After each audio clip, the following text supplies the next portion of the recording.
Olá, bem-vindos a mais uma viagem na história. A nossa jornada de hoje nos leva a uma fortaleza alemã na frente russa, aonde os alemães lutaram até a morte.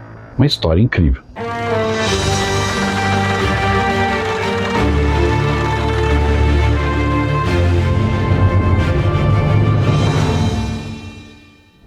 Em 1941, os alemães traíram seus aliados soviéticos e invadiram o território imenso da União Soviética. Avançaram em 3 frentes: ao sul com o objetivo de tomar Stalingrado, ao centro rumo a Moscou e ao norte, onde cercaram e tentaram conquistar a cidade de Leningrado. Os 3 objetivos falharam e, de repente, as tropas de Adolf Hitler estavam recuando no território soviético. Como o avanço das tropas vermelhas parecia inexorável, Adolf Hitler então determinou a criação de fortalezas, pontos aonde os alemães não poderiam recuar mais e teriam que enfrentar o inimigo até o fim, ou como ele dizia, até o amargo fim.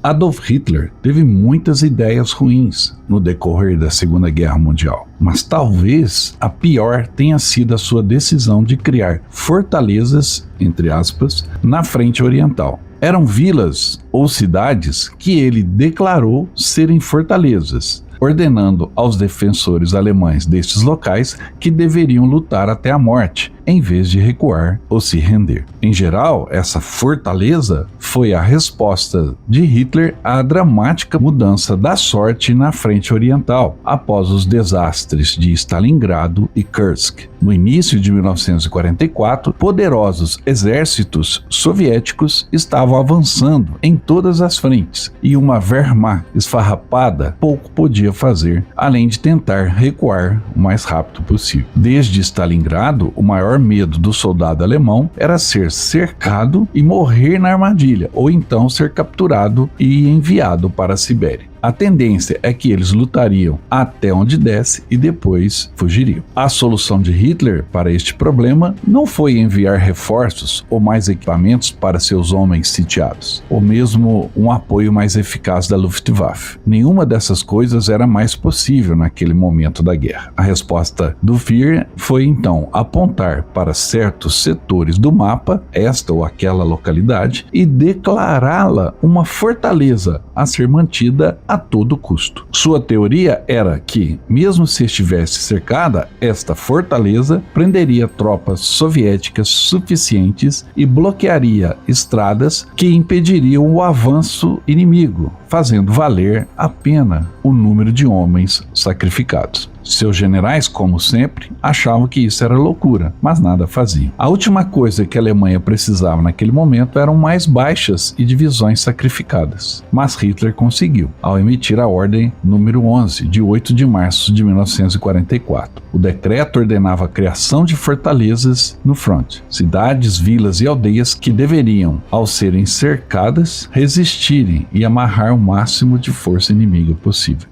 Tarnopol, como os poloneses e alemães chamavam a cidade, também chamada pelos ucranianos de Tarnopil, como é conhecida hoje, tinha uma importância estratégica muito grande. Estava diretamente no caminho das tropas soviéticas em direção ao oeste e possuía um importante entroncamento ferroviário. Defendê-la foi a missão que Hitler deu aos 5.000 soldados que ali estavam, chamando-a de fortaleza. Com isso, o destino dessas tropas estava selado. Ternopil, ou em alemão Tarnopol, era uma pitoresca cidadezinha às margens do rio Seret, no oeste da Ucrânia, e foi a primeira das fortalezas de Hitler na frente leste. Em 1944, Tarnopol era uma cidade de 35.000 habitantes, que se localiza a cerca de 40 quilômetros a oeste da antiga fronteira soviético-polonesa na margem do rio Seret. A cidade era polonesa desde 1920 e foi anexada pelos soviéticos em 1939 e depois capturada pelos alemães em 1941 durante a Operação Barbarossa. Essa cidade era vital, pois tinha um centro de transporte com várias linhas ferroviárias que a atravessavam, sendo a linha Lvov a Odessa uma das mais importantes desse entroncamento, pois esta era a última linha ferroviária a leste dos Cárpatos, ligando as duas cidades, Lvov a Odessa. Cortar a linha de trem forçaria os alemães a abastecer suas forças através de uma longa rota passando pela Romênia, o que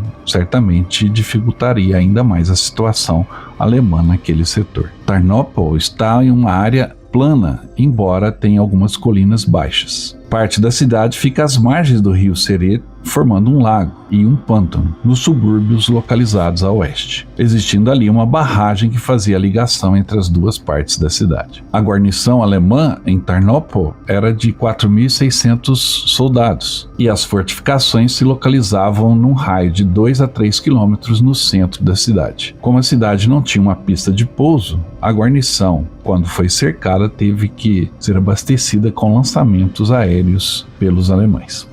Com a determinação de Hitler de que os alemães em Tarnopol teriam que lutar até o fim, o que aconteceria ali seria premonitório sobre o futuro da Alemanha na Segunda Guerra Mundial. Mesmo com outras batalhas acontecendo ainda hoje em Tarnopol, pois a cidade foi alvo do ataque russo na Guerra da Ucrânia, as marcas dos combates em 1944 ainda estão presentes nas construções da cidade e na memória do seu povo.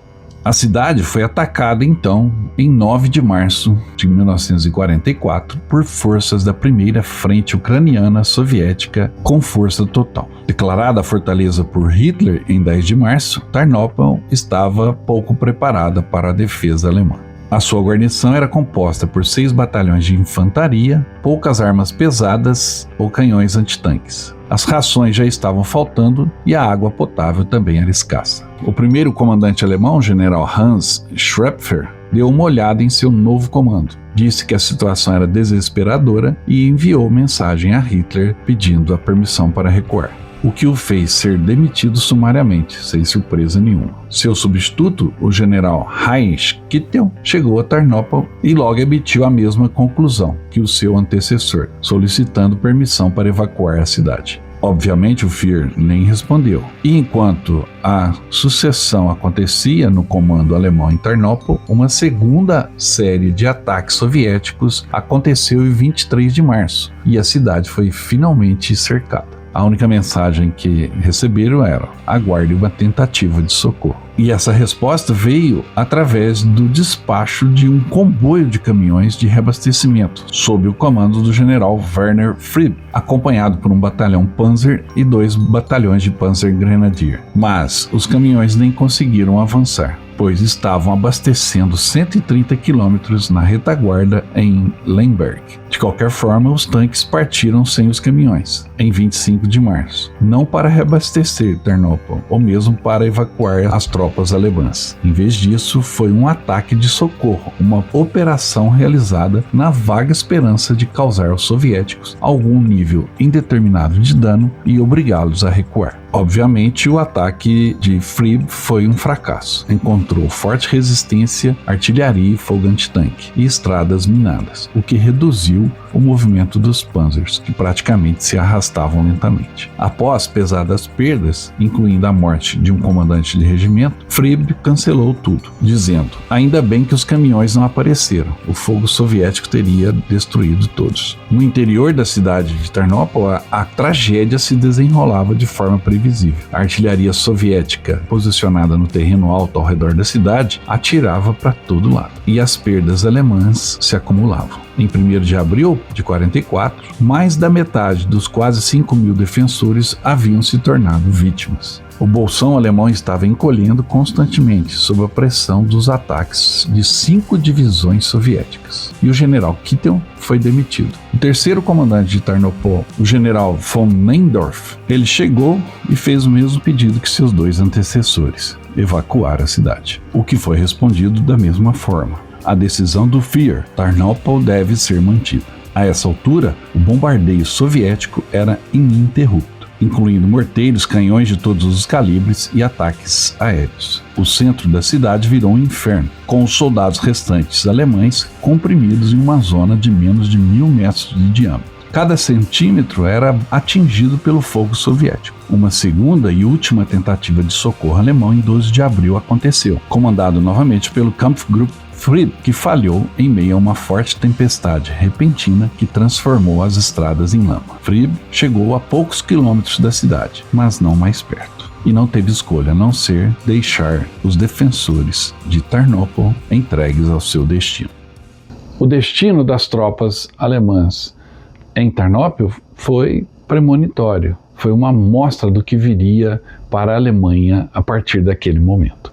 As perdas alemãs foram quase totais, ou o mais próximo possível disso em uma guerra. Dos quase 5.000 homens que defenderam a cidade, 4.545 foram listados como baixas, uma taxa de 99%. Enquanto os panzers de Frieb avançavam lentamente, eles se depararam com pequenos grupos de vítimas em estado de choque e cambaleantes, quase irreconhecíveis como soldados alemães. 10 soldados aqui, outros 5 ali, mais 7 na estrada. Ao final, 55 afortunados soldados escaparam do inferno antes que os tanques soviéticos chegassem. Era o 1% de sortudos. Tarnopol foi uma batalha minúscula para os padrões da Frente Oriental e hoje é uma das muitas batalhas esquecidas da Segunda Guerra Mundial. Apesar de seu tamanho, no entanto, o desastre nos mostra como estava a Wehrmacht em um estado lastimável no início de 1944. Certamente, os alemães ainda poderiam lutar e continuariam a exibir suas proezas táticas e operacionais até o amargo fim da guerra. As suas formações Panzer e mecanizadas ainda eram formações de elite no combate, e a coesão da unidade permaneceu alta, mesmo em derrotas e desastres. Mas o que aconteceu ali foi um indicativo do futuro da Alemanha, uma combinação tóxica de atributos militares. Um comandante supremo completamente fora de contato com os seus comandados, fora de sua profundidade e cada vez mais irracional. Um homem que pensava que ao declarar uma cidade como uma fortaleza, magicamente a transformaria em uma. Um corpo de oficiais de Estado-Maior e comandantes que balançava a cabeça contrariamente à ordem ridícula de Hitler em seu QG,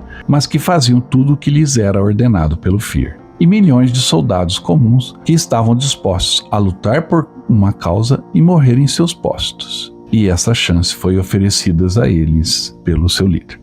Tarnopol é a prova viva de que não se faz e não se ganha uma guerra apenas com ordens de comando. É preciso planejamento, estratégia, logística e muitos outros fatores em um combate decisivo. Hitler não aprendeu essa lição. Das war ein Befehl! Der Angriff Steiners war ein Befehl! Era isso que eu tinha por hoje. Espero que você tenha gostado desse vídeo. Se gostou, não esqueça de dar um like, deixar o seu comentário e também se inscrever no canal. E eu volto logo com mais histórias de guerra. Até mais.